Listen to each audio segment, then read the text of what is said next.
Let's be honest, most men drift. We wake up, we scroll, we work, and then we just rinse and repeat. And we know we're softer than we should be. That's why I built the 31-day resilience reset. This is not a devotional. It is a field manual for men ready to stop drifting and start fighting back. So for 31 days, you'll train your spirit, mind, and body with scripture, prayer, and daily challenges that forge real resilience. Go to www.Undaunted.Life/31 days to download this resource for free. That's Undaunted.Life/31 days. Start your reset today.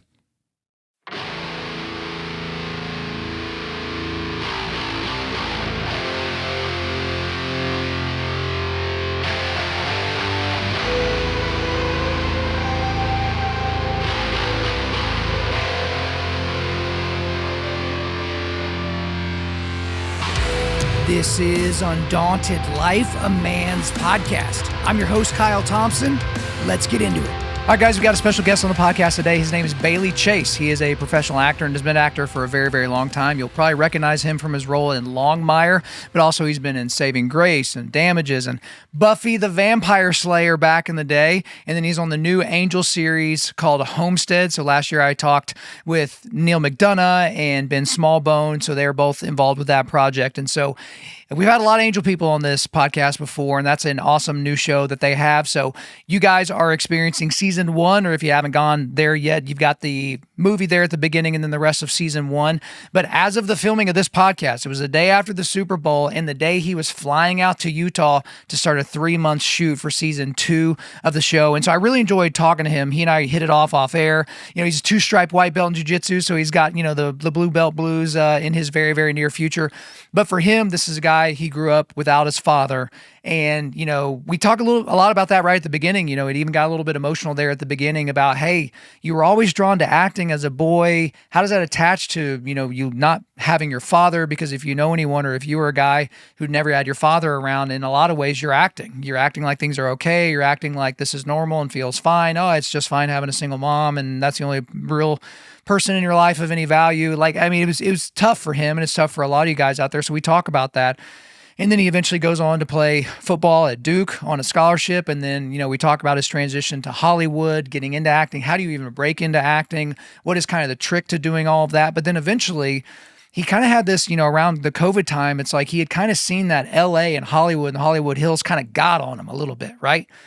And he needed to break out of that. He had lost his faith, and we spent a lot of time talking about his personal faith, kind of growing up, doing FCA, doing some youth group stuff.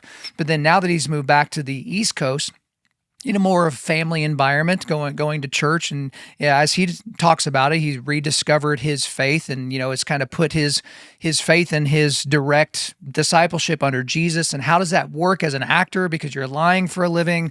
Early in his career, he had to do some things that young, handsome actors had to do in order to keep getting work. How's he getting work now? But then we talk about a lot of the different roles. We talk about what he's doing now with Homestead. And then at the end, I asked him some questions like, hey, if you had to delete, every single thing you've ever done as an actor, what's that one scene that you would want, or that one part? Hey, is there a part that, gosh, you were almost there? And guys, one of your favorite shows, more than likely, he almost had everyone's favorite part, right? He was that close. He was number 2. So you have to listen to get that. That's towards the end as well. But even asking him like, hey, if you could have been in any movie ever, what's the part that you would want to be in, or any TV show ever? What's that part that you would have wanted? But really, really enjoyed talking to him. I think he's a fantastic guy, great, great actor. So without further ado, let's get into it. Bailey Chase, welcome to Undaunted Life, a Man's podcast. Thank you, Kyle. Thank you. I'm excited to talk to you. We kind of hit it off air, because here you are, you're looking at some snow totals, and I've got like this looming ski trip that I'm hoping I don't get hurt on. And so we'll talk about why you're looking at snow totals right now. But I guess where we need to start is when you popped up on the screen. I think a lot of people are going to recognize your face from a myriad of different things, because you do. You professionally lie for a living, right? You are an actor. You pretend to be things that you are not, and you are fantastic at it. But apparently... 100%. Yeah, apparently this was like a boyhood dream for you, okay? So some guys, they want to be an Army man, they want to be a, pro baseball player or whatever, but this is always something that you felt like was kind of in there. So let's just start there. Yeah. Let's dive in. Raised by a single mom. My brother and I were pretty unruly. We pushed the envelope a little bit growing up, but the one thing that was very consistent was we'd ride our bike, because back in the day you rode your bikes to school, and we'd get home and mom would be at work, and we'd have a couple hours before, football practice, baseball practice, whatever. And I'd sit down with like a 2-liter thing of soda. I mean, it was like the most unhealthy thing, and a bag of chips, and get a couple hours of TV in. And it was always these Clint Eastwood movies. So I had like Turner or whatever's, either that or like a Cubs game. And so I, without really knowing what I was doing, I adopted Clint Eastwood, Josie Wales as my boyhood idol. When I grow up, I want to be like this guy, so it just kind of happened. And then, whatever, long story short, played college football, NFL didn't come calling. That was a great game last night. And then I just pivoted back to my boyhood dream of being an actor. Well, let's kind of go back to, because I remember sitting there with my dad, we'd be watching television, and it was kind of the same thing. It was either a ball game or it was an old Western. And it's funny because my favorite of all those old Westerns, I know people love, Unforgiven and, what is it? Good, the Bad, and the Ugly and all that. I love The Outlaw Josie Wells, and maybe because I'm simpleton, but just the Gatling gun. I was like, I just remembered that from like being a little kid. I'm like, that is like the coolest thing in the world. I was like trying to ask my dad, like, so it just never runs out of ammunition? You just keep cranking the thing and shooting the bad guys, and he's trying to explain it in a way that a little kid can get it. But like for you as an actor, I don't know what it is about Westerns, to be honest. I've thought about it a lot because Shane is probably my favorite written Western. I love The Outlaw Josie Wells. I love kind of new age Westerns, No Country for Old Men, Hell or High Water, Wind River, those kinds of films. What do you think it is about a little boy, or even as adults, that's just kind of drawn to that, stranger coming to town, or just being on horseback in the mountains of Montana or something like that? Yeah, no, I mean, those are our heroes growing up, right? We had professional athletes, for me, and then, obviously our war heroes, but, the guys who are portraying them up there on screen, the John Waynes of the world and Clint Eastwoods.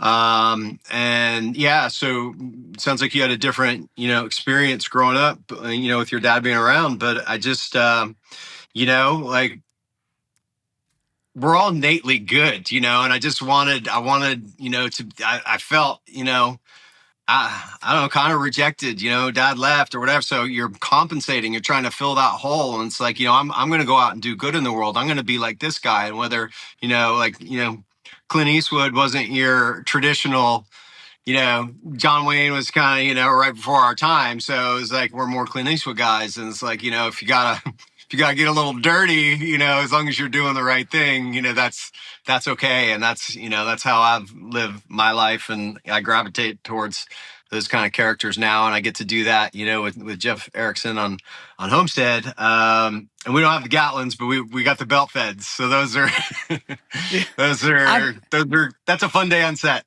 I mean, I'm just saying, you're about to film season 2 of Homestead. We're going to get to that, but there's got to be a shed somewhere on that guy's land that, it's just there's a Gatling gun just sitting there ready to go. Belt feds are cool, right? Grenades are awesome. But I mean, there's got to be something for that. Now, at the risk of maybe going too serious too fast, I'm just trying to like draw some connections here. So obviously you've talked about, growing up in a single mother household, not having your father, feeling like you need to prove yourself. So I know from being around a lot of kids, I grew up with a lot of kids that didn't have their dads and all of that. And it was like they were always pretending. So they were always kind of pretending things are okay. No, everything's just fine with just mom and all those types of things. And so here you are, you're to a degree, just to make it through, you have to kind of, grin through the pain, or, grin and bear it. And then now you professionally pretend. And I don't mean that derisively. I mean that just literally, like that's the job. Is there a connection there with, feeling like, hey, dad's not there, there's this gaping hole, and you don't have anything to compare it to because it sounds like he never was there. And so now we're pretending for a living. Am I drawing a connection that's not there? Yeah, no, that's pretty spot on, actually. And it's even emotional just to, think about it a little bit. But yeah, and I don't want to paint him out to be, a bad guy. The marriage didn't work out. He did the best he could. He's in my life. He loves his grandkids. I give him that. And he loves me. It's just, it's complicated. But for me, so my brother's the same way. And we're there for everything. You know, you see, he goes to every, baseball game. His son's a little bit older. He's a teenager. Mine's 9. My twins are 9. And then I got an 11-year-old, so 2 girls and a boy.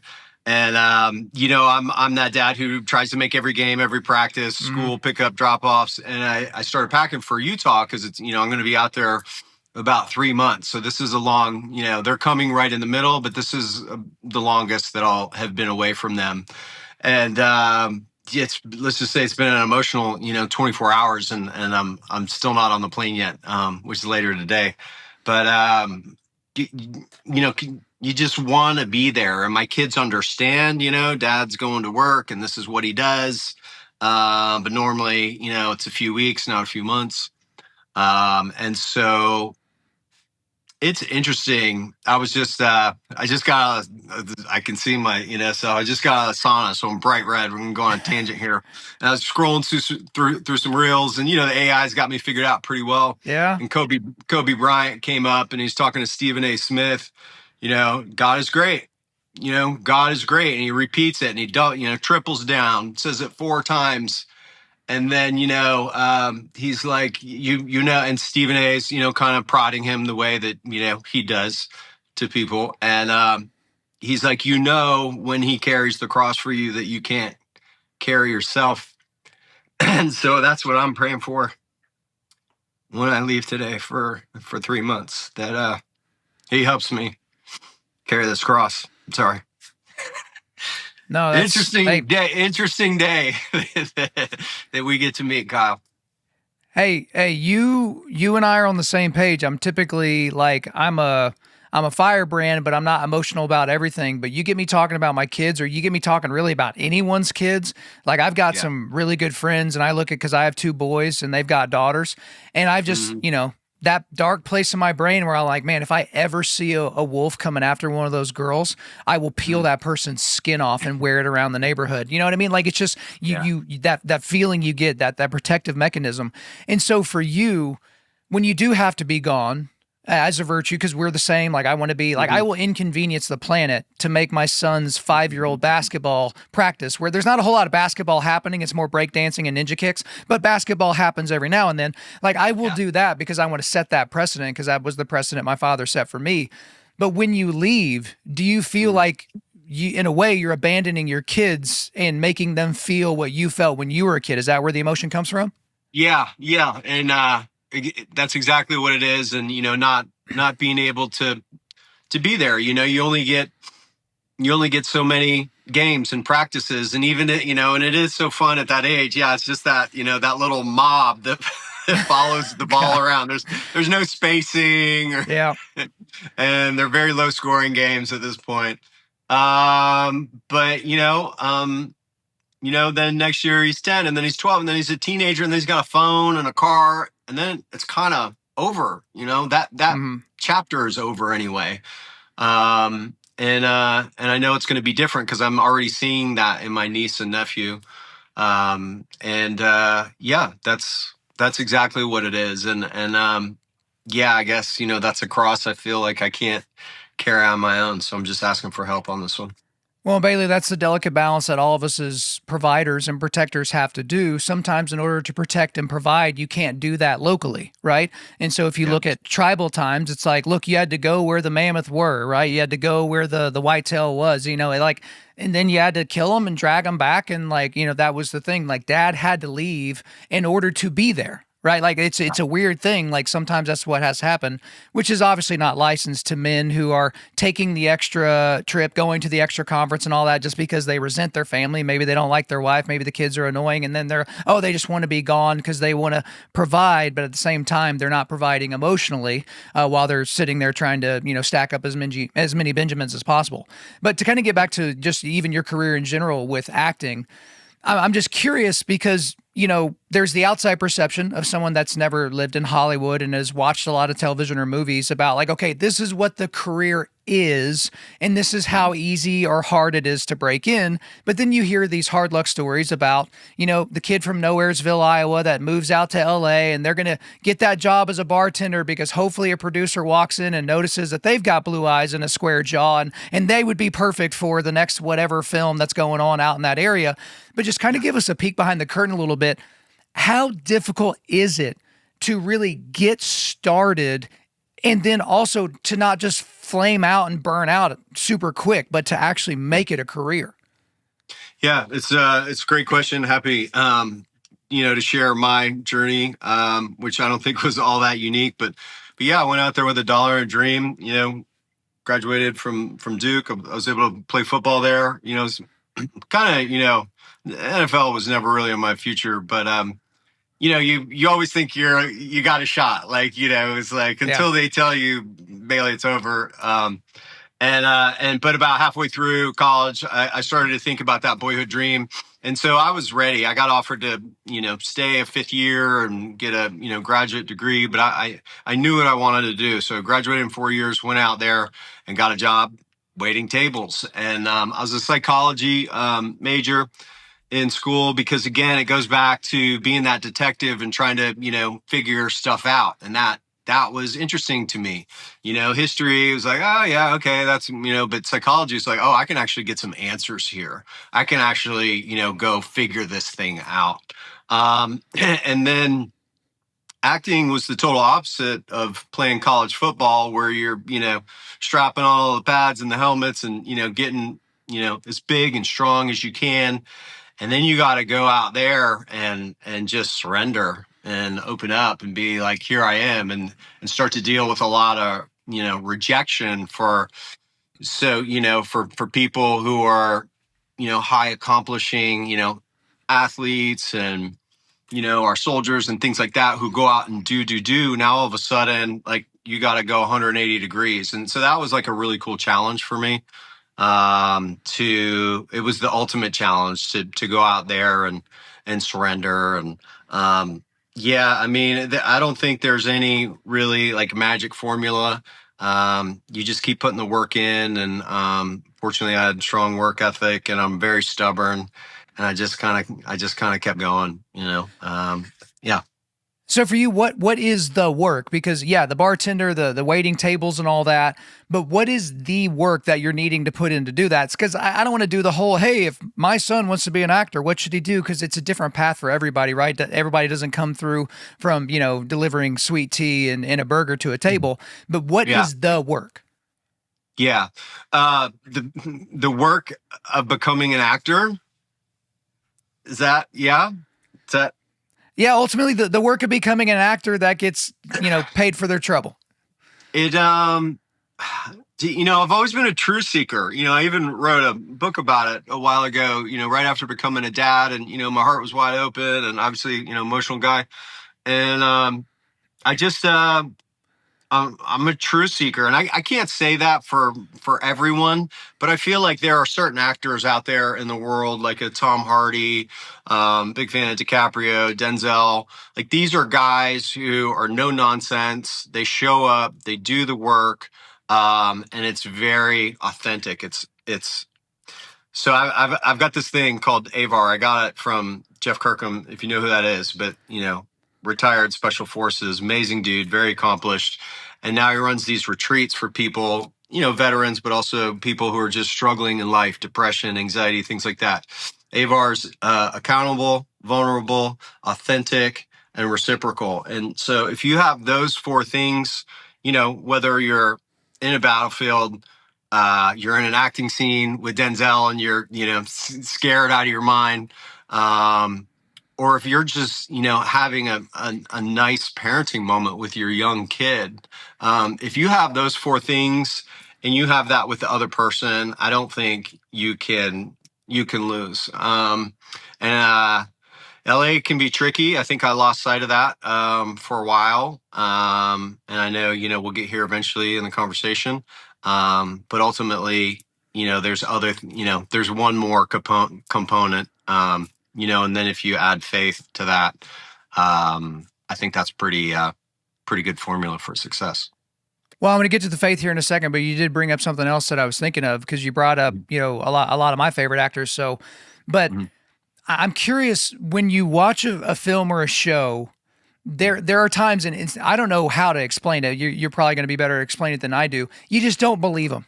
You don't believe that they believe that they're the character. But when you watch Training Day, you believe Denzel, right? When you watch Peaky Blinders, you believe that Tom Hardy is that guy. It was a very, very small role, but very powerful. I think of Russell Crowe as Maximus in Gladiator. You mentioned Leonardo DiCaprio in The Revenant. Well, Leonardo DiCaprio, you believe him no matter who he's playing, right? But like, how does somebody get to that? Because you can't just say, oh, well, all those people they're masters, they're maestros, they're method actors. And so they just believe it because they live it. You hear about how Heath Ledger approached the Joker, how he was the Joker on and off screen, how he was preparing for the role by almost torturing himself to get to this place to, how could you be this, pathological, psychological maniac, right? That was able to kind of do all these things.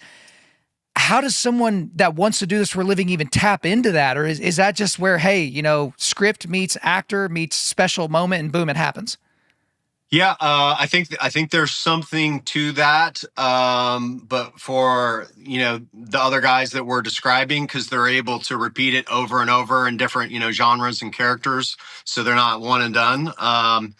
Like some, TV guy from 10 years ago who kind of just, you see him again and again and again. So I'm not going to name those names. But I think it goes back to, if you're a truth seeker and you're always driving for that thing and you don't stop until you get there. And then, there's that moment where you have to surrender over to the process and just be that character and be in those circumstances. And that's, I think that's that visceral feeling that you're alluding to, that resonance that comes through the screen with people who are able to do that. Now, I've tried all different kinds of, Stanislavski, Meisner, these other acting techniques that a lot of people probably never heard of, and that's fine. They don't need to. I went to London. I did Shakespeare because I felt like a bit of a fraud. But then once I experienced that and did that, I was like, oh, okay, I'm not very good at that, but at least I have an idea and it's part of my repertoire, and hopefully, makes me a better actor, somewhere down the line. And so I've kept what works from all of those different things, and then you throw out what doesn't work. And, and I don't think this is specific to acting, it's true in life. And then, like we said earlier, you got to keep showing up, Jim Carrey said, I didn't write myself a $10 million check and then go eat a sandwich. Like, you keep showing up and doing the work every day. You're talking about getting your black belt in jiu-jitsu. I'm the, 2-stripe white belt. So I'm far, far away, but I know what it's going to take. Hey, but you're there, man. I mean, I've actually taken a year off, but I'm getting back into it. I've got a guy out in Utah who's amazing. His name's Charlie Mann. So I'm going to start. I'm going to be back on the mat next week, suffering, but I'm actually, in a strange way, looking forward to it. But so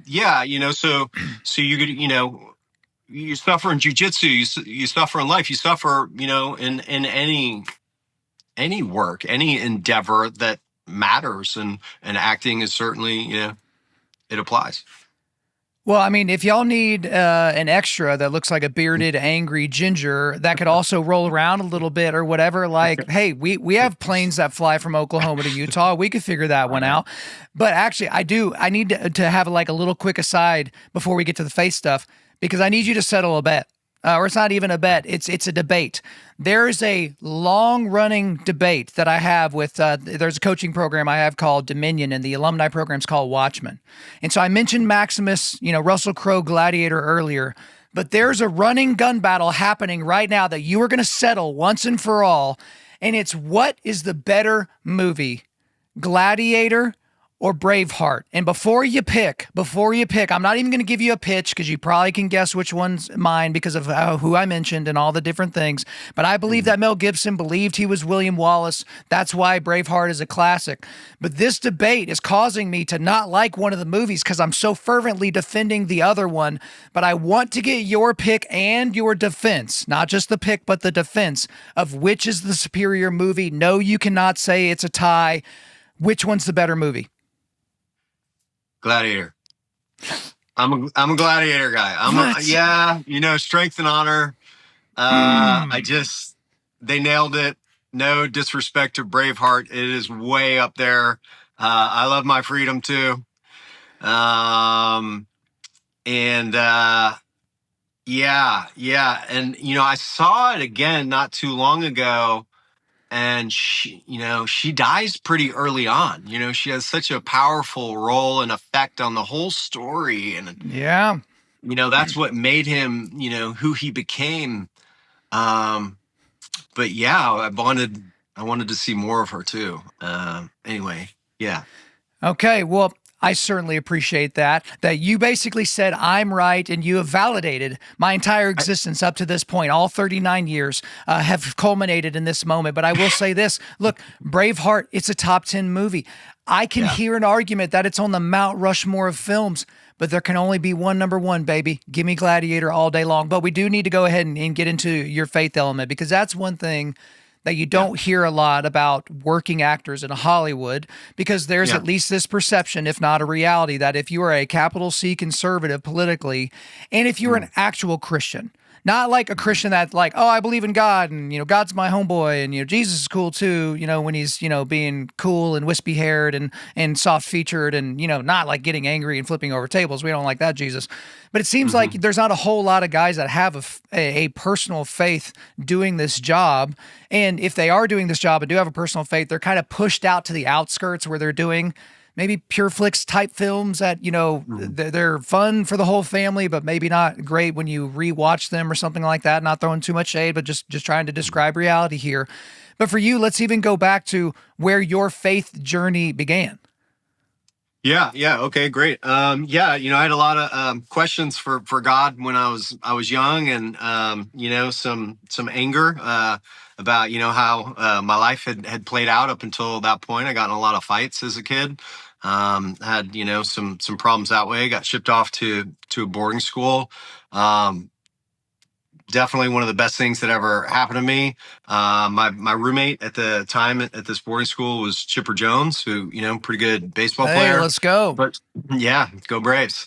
But also he was a very positive influence. We're very, competitive with each other. He wasn't partying. He's very focused on the sports.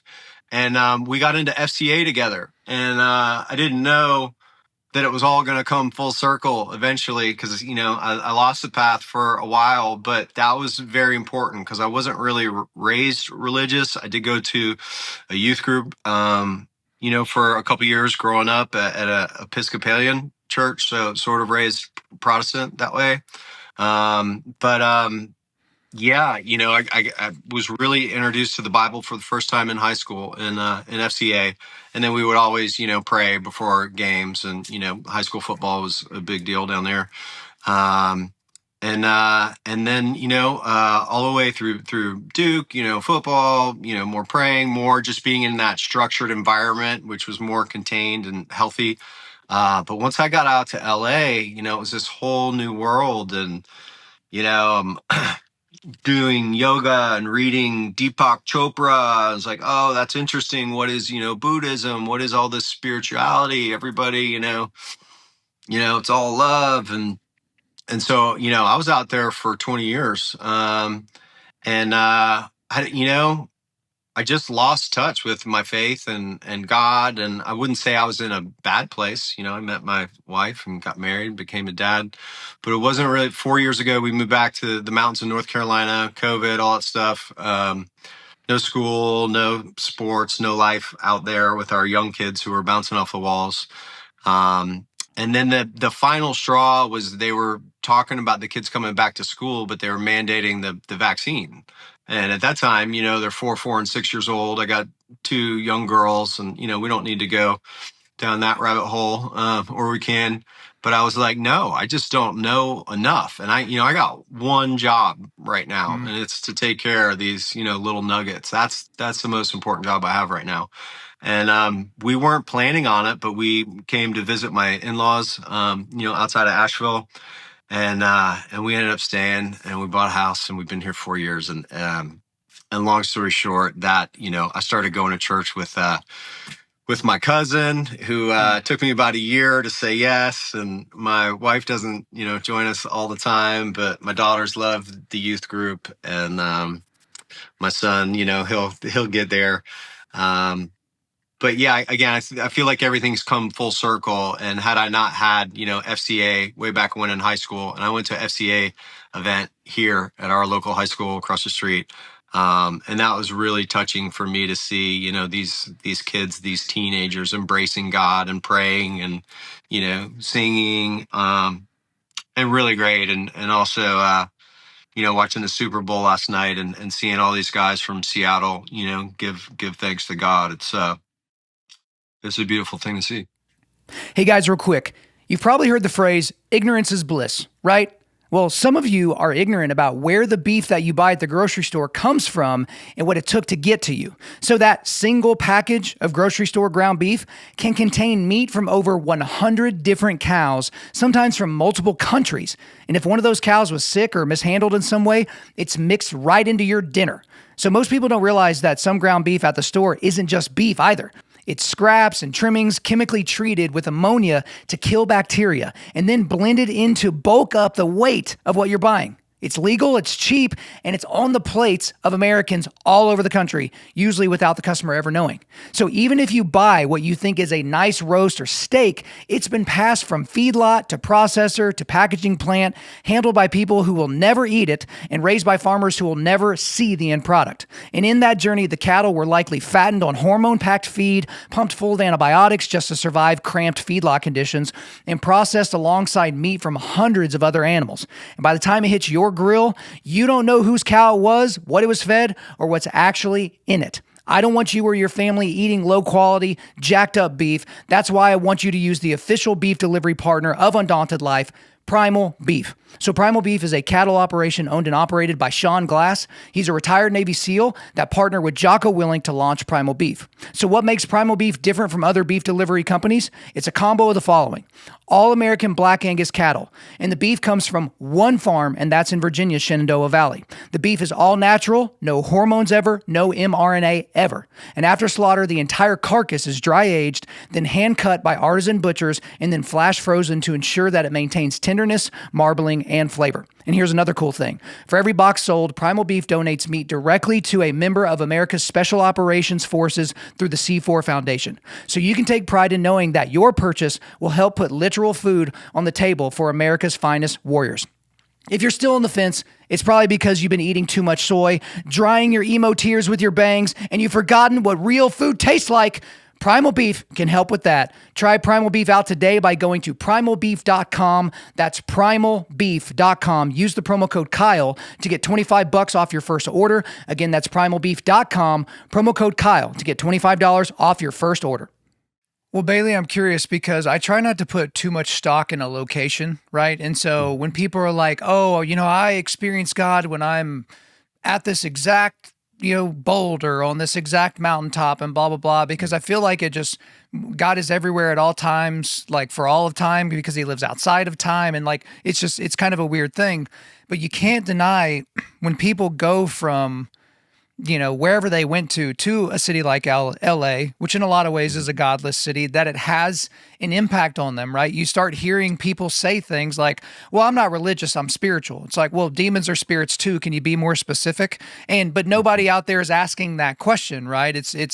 And the same thing, I used to live in New York City. I had a contract job with Major League Baseball way back in the day. And it wasn't the speed of the city that bothered me. It was the darkness. It was just, you would run into a Christian in a city of millions and millions of people and be like, oh my gosh, I found the other one. And so it's kind of hard to, it's very easy to pursue money and fame and clicks and followers and subscribers and all that stuff. But then you lose sight of the stuff that's actually going to matter And I'm not the first person to point this out, but for you, it took you seemingly physically leaving that place, leaving that environment, and going to somewhere where the structure was different, where the location was different, the feel was different. And, here in America, obviously it's, you got the Yankees and you got the South, like, and it's like, oh, well, we got churches all over the place in the South. But the problem with doing ministry in the South, as I've talked to a lot of pastors, is everyone thinks they're a Christian because they grew up in the South, because they went to youth group as a kid, because they prayed at FCA, but they don't have a saving faith in Jesus. Right? They just like all the trappings of Christianity or Christendom, if you will. But talk to me a little bit about the physical nature of going from the East Coast to going to the left coast to coming back to the East Coast because it just felt like that's what was necessary. Yeah, it is. Proximity matters, location matters, and yes, there are millions of Christians in California for sure, and there's mega churches out there, but not where I was, not in LA, not in Hollywood or the Hollywood Hills or Silver Lake was my little hood, which was cool, but not a lot of Christians, and it just matters. And I look, it's all in his time. And I guess maybe I wasn't ready yet. But he had a plan for me, and now it's unfolding, and it's great. And you know what it is more than anything, it's a big relief. Whereas out there, I don't know, I just had the blinders on, and like I was focused on all those material things, more. Fame just got me more money, more creative autonomy. I wanted more control over my life and career and things like that. So, as your kind of like star meter goes up, those things go up as well. But then all of a sudden, being a middle-aged white guy was not, that wasn't the thing to be, because the wind changed out there. And I was like, oh, wow, this is really interesting. And that's, but where do we grow? Where do we change? Where do we come back to the Lord? We do it through struggle. We do it through obstacles. And so, if COVID didn't happen, if I would have just kept working, then I would have gone right to that next show. And, maybe I was going to do and I stayed on Chicago PD, which was an option back on the time. I mean, I could still be on that show and have never missed a day of work 10 years later. And, it was the last 10 years were hard, how it is with young kids and not being, it's not like I get to work as much as I want to. I still got to go out and get these jobs. And I made some decisions back then, leaving a successful show called Longmire. And then, kind of getting runner up on Yellowstone, that would have changed the trajectory as well. But I wouldn't have got the growth that I got in the last 10 years, because that came out of the struggle and the ashes and me fighting, fighting to be here right now. And obviously the big man having a plan for me. Well, and also, I think that there's an interesting through point here as well. I had Neil McDonough on the show last year, with the run up to his movie, and then obviously with Homestead at the time, and hearing something similar from him. But it's like, for him, it was this big thing. It's like, I'm not going to kiss another woman on screen. I don't care what the script says. I don't care about any of that. And that had an impact on his career.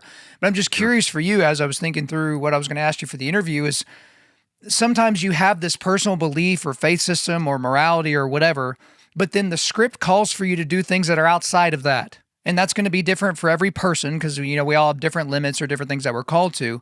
But how do you personally square some of the things that you have to do as an actor or choose to do as an actor would be more accurate with your walk as a Christian? And again, early career before you were really thinking about this versus now, that's obviously going to be a little different. Yeah.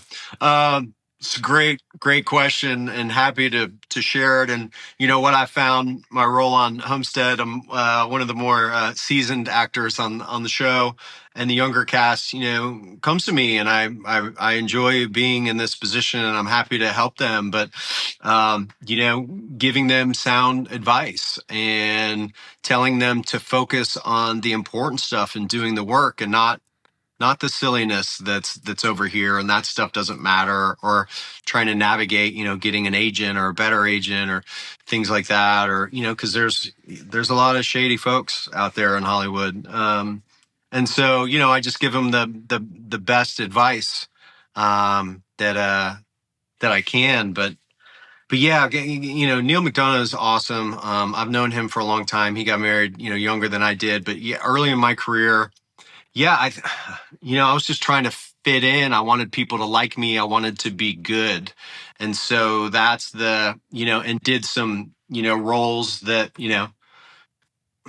I wouldn't do today, or, spontaneous, like, hey, Bailey, could you take your shirt off or whatever? And, I'm like 25 years old. Of course, I'm happy to take my shirt off. I was working out all the time. I'm 25. Like, why do you go to the gym? So, but I wouldn't do that so much today. I mean, I'll do it if it helps the story and things like that, if it makes sense. And then, cut all the way to 2019 was the last time I really played a love interest on Queen of the South, where we're kissing and whatever. That was interesting, but I could also tell like that was the end. That chapter was ending for me. And Alicia Braga was the star of that show, and she is incredible. But yeah, it was, that was kind of my first time doing it, being a dad and a husband, and it's different. When I was a single guy, I didn't care so much. I just wanted people to like me, and I wanted to fit in and keep working. But now, I'm setting an example, and if it makes sense, yeah, great. If this is something that I believe in, and that's what's so cool about Homestead and working for Angel Studios, like, I get to give glory to God. It's in the story, it's not heavy handed, like you were saying, pure flicks and things like that. But it's there, and it's important, and it's going to be, a change, like it's my faith, my character's faith is, it's the catalyst for the change that people are going to get to see in season 2. It's pretty cool. Well, and Bailey, I'm curious. This came up in my conversation with Ben Smallbone, who came on the show last year, who's the writer and the director and all the things for Homestead, because I specifically asked him about Dawn Oliveri, who is a co-star on the show. She plays Jenna Ross. And she plays kind of this super homeschooly mom and is very faith-driven and all those types of things. But then I asked the obvious question, which is, people that are going to be drawn to Homestead are going to be drawn to, Yellowstone, which you've already talked about.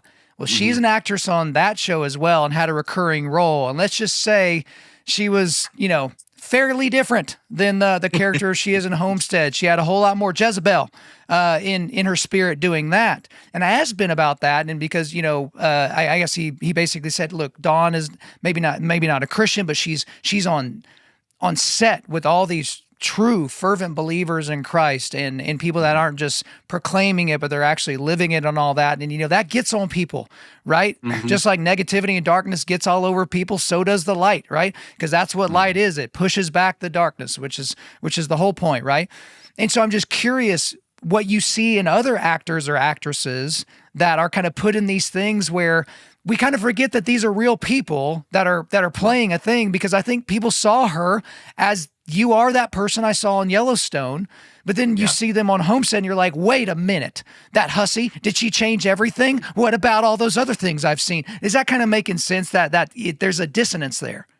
Yeah. No, people definitely do see you, as a character, and then they want to believe like you're like that person or whatever. And obviously, that's not the case. We use parts of ourselves in various roles. But then, that's why it is so cool when you get to play a character that aligns with who you are and what you believe in. And yeah, I want my kids to see this, and so.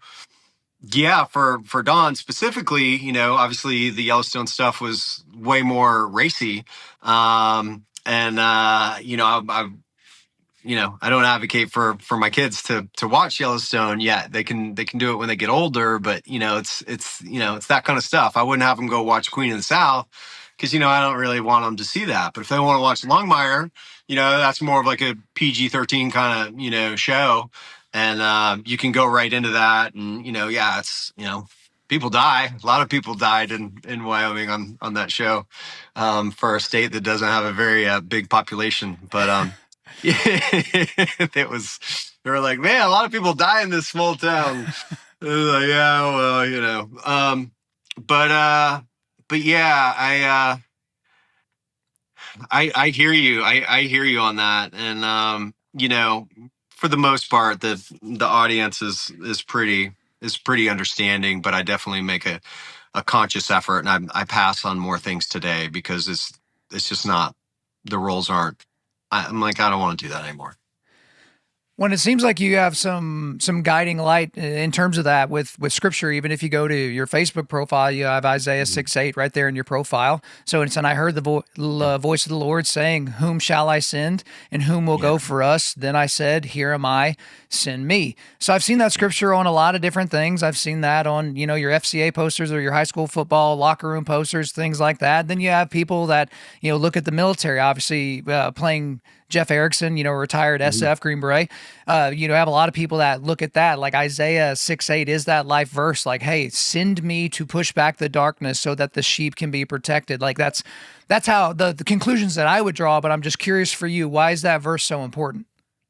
Yeah, it just really resonates with me. And, I've always been someone who's, I don't know. I'm not conflict averse, for better or for worse. Like like I said, I'm a truth seeker, and if it requires conflict to get, then I'm gonna go do that. And ultimately, that's what happened on, like Longmire, for example. Why did I leave the show? Because I didn't, at the end of the day, I felt betrayed. I didn't agree with what was happening behind the scenes, and we had the hard conversation at my request. Now, the good news is we had a whole, almost year to plan it. So like they wrote it into the story, and it was great. And, they kind of held the secret pages until like the very last day. And, my co-star, Gerald McCraney, didn't have him either, who played my dad. And so all that was handled really well. Conflict doesn't, have to be bad. If it's done the right way, then there's conflict resolution, on the other side. So back to Isaiah 6:8, I just feel like, if I'm the one, if someone needs to be sacrificed, if someone needs to go get hit in the face, let me just go take one for the team. And it's interesting, I was talking to my son, putting him to sleep last night. He's 9. But I told him, you're the man of the house when I leave, and I want you to be good for mom and look out for your sisters. And, they know, because we've talked about it. Like I would gladly lay down my life for whatever, they need to do to keep going. And, I think that's important for a good leader, for a good dad to know that's the job. And if you don't want that job, then don't sign up. Well, and Bailey, I would echo that, and I'm sure you would agree with this sentiment, because a lot of people, especially men, if you've watched Westerns or superhero movies or all that, we always kind of put ourselves in the mindset of like, hey, no, don't take the girl, right? You become a Tim McGraw song. It's like, don't take the girl, you can have me, like that kind of scenario. And we think about that in really heroic terms. But the real sacrifice is not laying your life down once, it's laying your life down every second of every day, putting your wife's needs, the helpmate made fit for you, putting her needs above yours, putting, your needs. Like I was thinking of, again, another Russell Crowe thing. So we're in Cinderella Man, whenever they're super poor, this is early in the movie, and they're like splitting up this single piece of meat or something like that. And, he sees his portion, then he sees, I'm even getting emotional thinking about it with my boys. He sees how much they have, and he's like, oh, dad is so stuffed. Dad's so hungry. But that's what a dad does. Dad puts his hunger aside. He puts his needs aside for his progeny, for his sons, those are the arrows he's shooting into the next generation, right? For his daughters, who will carry the future warriors that will save civilization, right? That's how we should really, really think about it. And I really think everything that we've talked about, it feels like it culminates in the project that you're working on with Homestead, because you have this development in your life. You have, moving out of LA, your spiritual awakening, back to the Father, back to Christianity, back to Jesus. And then you've got this show, right? And so I'm just curious for you, when were you made aware of the project?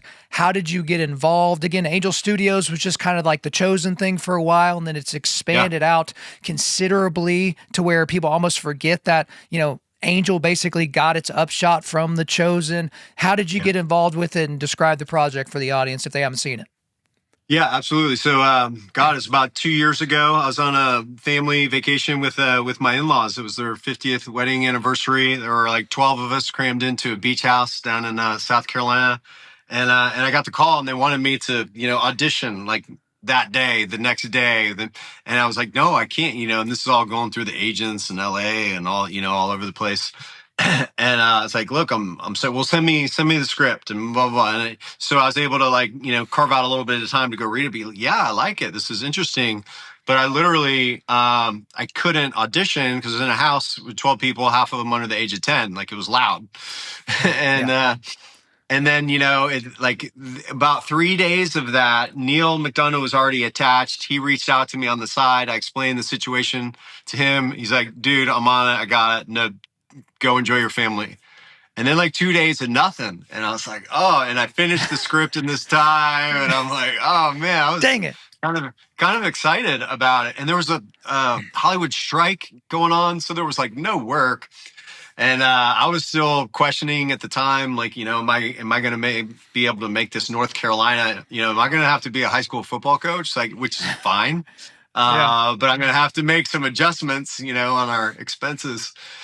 And then after 2 days of silence, the offer came in, and I didn't have to read for it. There was kind of no time. They needed me in Utah the following week. And, I had done just enough that they were able to see from previous jobs, and they had been looking for a while and couldn't find the guy. They landed on me again. I can't take any credit for that. And then we went and shot the movie, and then that came out, 10 months later or something. We went right into season 1. Had to shoot that in 2 different sessions. Tried to work around Neil McDonough's schedule, but he was on Tulsa King by that time. So we ended up having to do the rest of season 1 without him. And then we, start season 2 later this week. And to go back to Dawn she was a different person when I met her 2 years ago. And she is surrounded by a lot of Christians, big believers on this show. And she can't not, again, she's a true seeker as well. And so if she sees something and it's true, she's going to start, and she's paying attention more and more and more. So I've seen a real change in her. And, I laughed when you were talking right before we got on the air, that your female audience are a bunch of, gangsters, in a loving way. Dawn Shout out to the 5%ers. Let's go. That's right. She is 100% gangster. She's a boss. So I love her, and I love that Homestead has allowed me the opportunity to get to know her as well, because she's a tough nut to crack, but she's beautiful inside. Well, the great thing about that is when you have that tough nut to crack, which I think all of us, if you are a lean forward, fervent, gospel-centered Christian, there are those people in your life that you just can't get out of your head because of the challenge that it would be to just share Christ with that person. And I don't mean just from an evangelistic standpoint where you're trying to, be Ray Comfort and walk them through these 10 questions so that they eventually come to Christ, which I'm pro that style. I don't really care what your style is. I just care that you do it. But when you're actually living out capital T truth in your life, that's the difference, because there's kind of this church campy thing to where it's like, hey, just be different and people will be attracted to you. It's like, actually, in the current culture we're in, if you live for Jesus and you're different in that way, people will actually reject you, right? Because you're not you're not echoing the nostrums that society has, glommed onto, I guess you could say. And so I think a lot of that is there as well. But again, with Dawn or with anybody, it just kind of gets on them to where it's like, okay, time out, wait a minute. Where's all this coming from? Okay, I've heard of this Jesus guy. Yeah, he was like a Middle Eastern hippie, right? He was isn't he the inventor of socialism? That's what I've heard from dorks on the internet. You kind of get to this thing, and then it's like you introduce the real Jesus to a person and talk about, hey, he was God, but he was also man, and he was sent on to this planet on a rescue mission. And that's somehow counted for you when he died on the cross and rose from the grave 3 days later. And you don't have to be able to explain it in highfalutin, theological language. You just have to explain who you were as a wretched black-hearted sinner before Jesus, and then who you are in the hope and faith that you have now. Yeah. And to go back to what you were saying earlier, and, I was thinking about it, and, proximity matters. And so when I was looking around in LA and, a year into COVID and the kids and my marriage is on the rocks and there's no work, there's no life, there's nothing. And, it was just evil all around, the devil just in my house, in my living room, and I couldn't escape it. And, I was, drinking more than I should have been and blaming and pointing fingers and, thinking about me. And, I can see it now. I had the blinders on then, but 90% of my friends out there, they weren't on their first marriage. They weren't married. They weren't, and then I come here and it's like 90% of my inner circle here, they're all married and they've been married. And I'm 13 years in, they've been married at least that long. And, raising their children, not, kids in LA, no offense, being raised by nannies and, things like that. So, that was something that always kind of stuck out to me out there as well. I get it. It's a nice luxury, but there's something real that's happening here. And I think part of why, we talk about Tom Hardy, and when I'm watching him act, I lean in, or watching him do jujitsu. He's freaking awesome. I was like, oh yeah, that guy's good. And again, it's that truth with a capital T. And I think people see me struggling here because I don't hide it. I'm very involved in my local community, on a board that helps first responders in need. And I'm so blessed to be a part of that. But, marriage, is hard. Parenting is hard. But I think people see me struggling, putting the work in. They see me show up, some days tired, bedhead, whatever. Like, he's just a dad. He's going through it like we're going through it.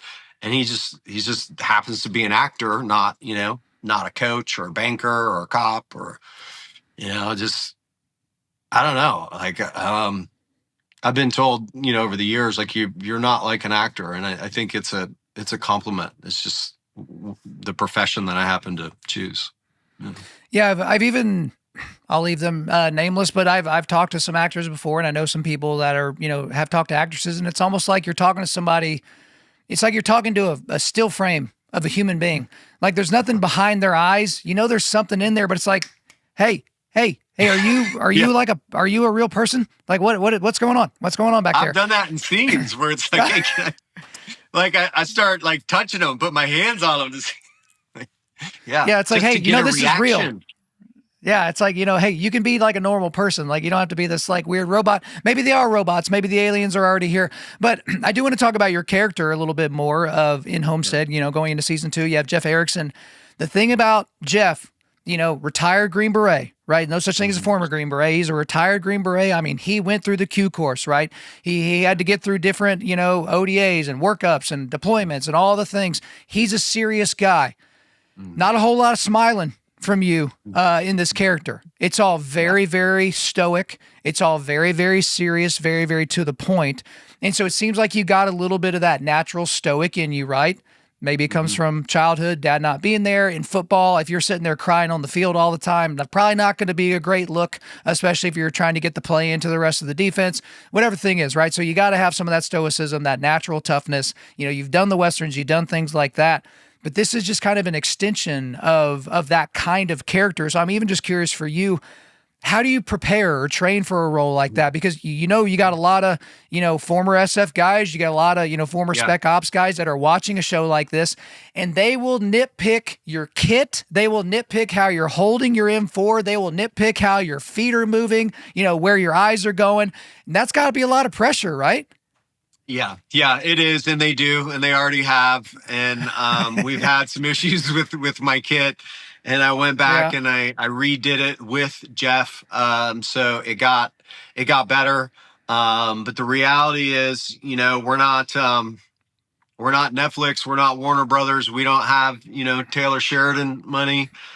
He makes great stuff, but he might have 30 million an episode do on any particular show, whereas we're just under one.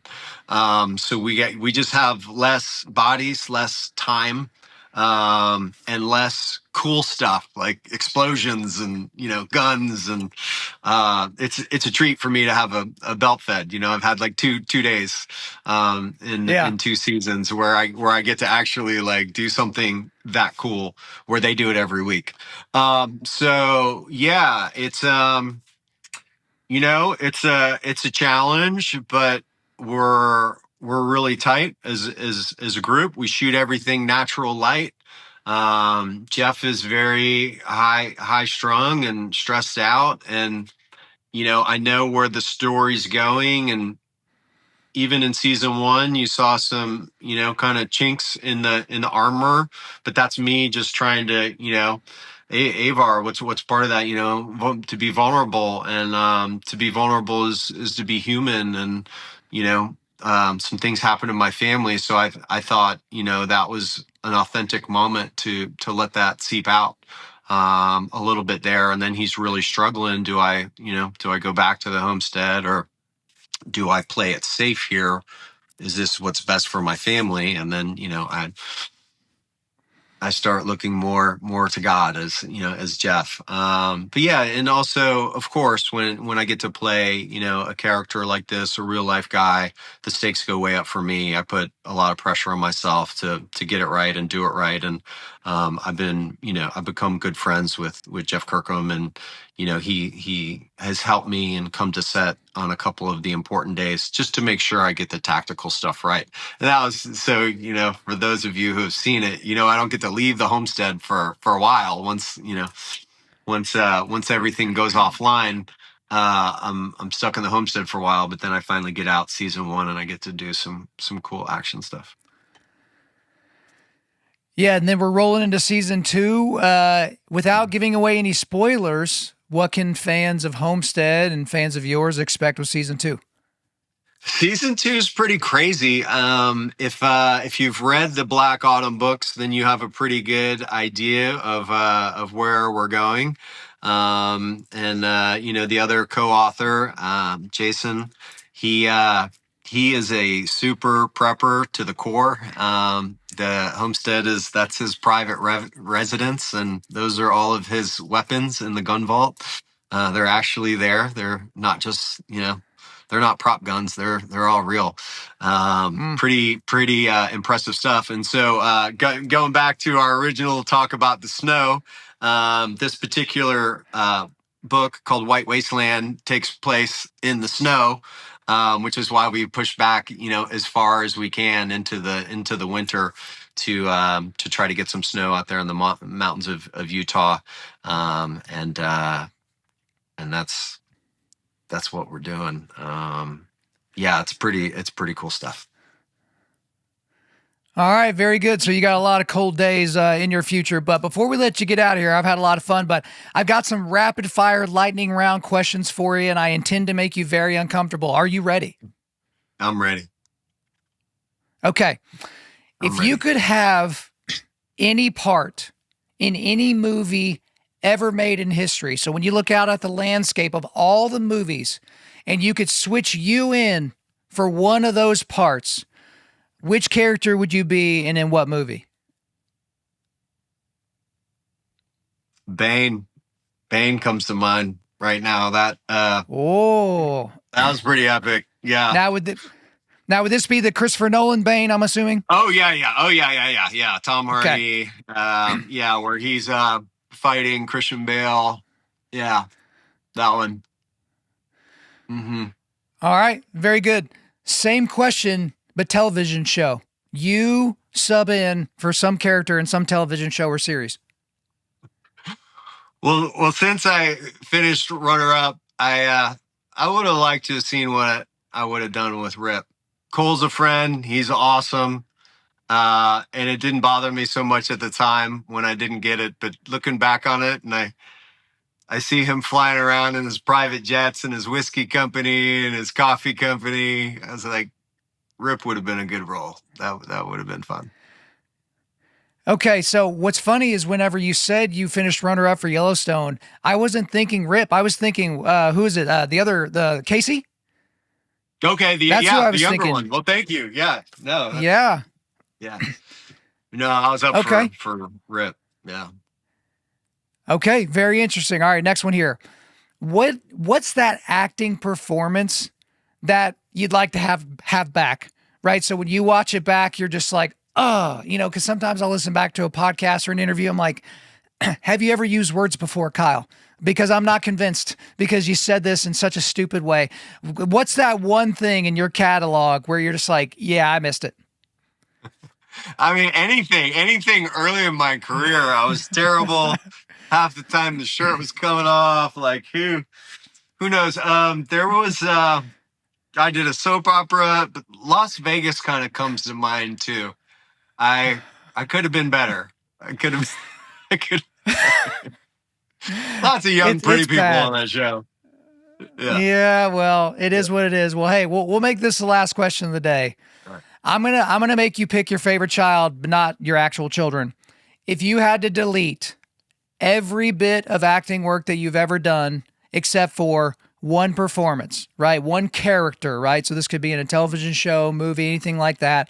But the rest of your IMDb is scrubbed, and you get one character that 150 years from now, when people look back on Bailey Chase as an actor, this is the one thing they get. What is it? Branch. Longmire. Branch. Why? Yeah.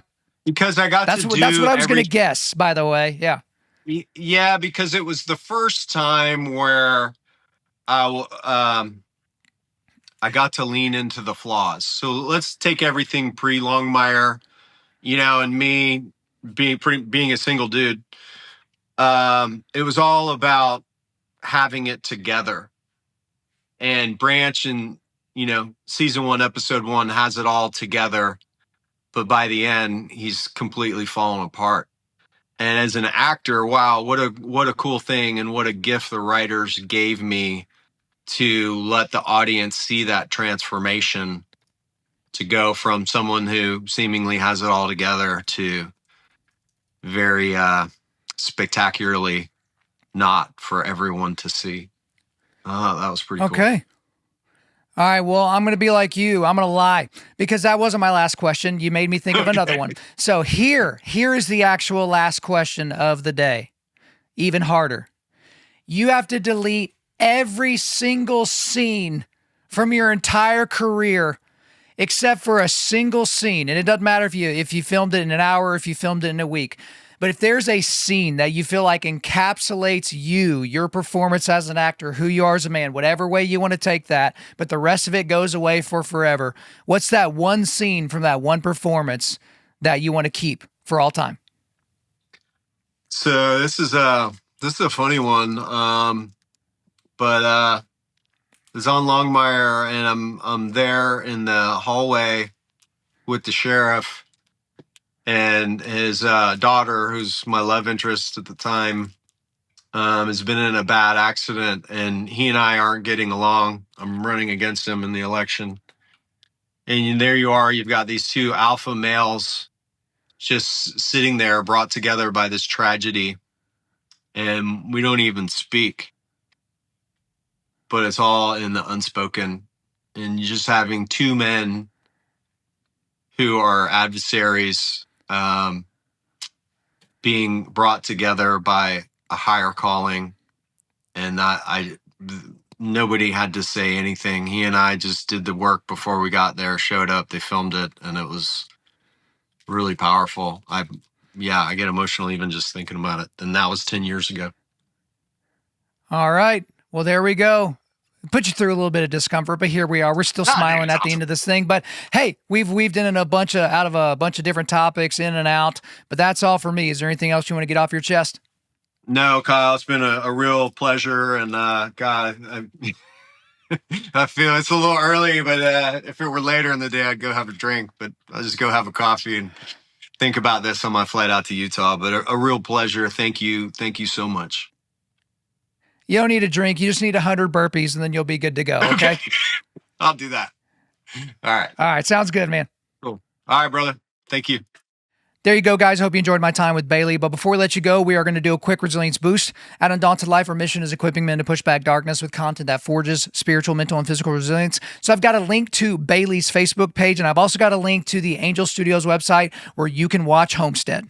Thank you for listening to this podcast. Wherever you're listening to this, please subscribe, rate, and leave us a positive 5-star review. If you want me to come speak live at your event or on your podcast, just shoot me an email to info@Undaunted.Life. That's info@Undaunted.Life. Follow us on Instagram and like us on Facebook, and check out our website for everything else, including how to donate to keep more content like this coming your way. Just go to www.Undaunted.Life. And as always, we want to thank the band Holy Name for allowing us to use their music for our content. The music on this podcast is their song Perpetua, which is off their self-titled debut album on Face Down Records. The links are in the description. I'm your host, Kyle Thompson. Remember, keep pushing back darkness, keep forging spiritual, mental, and physical resilience, keep seeking the Lion of Judah.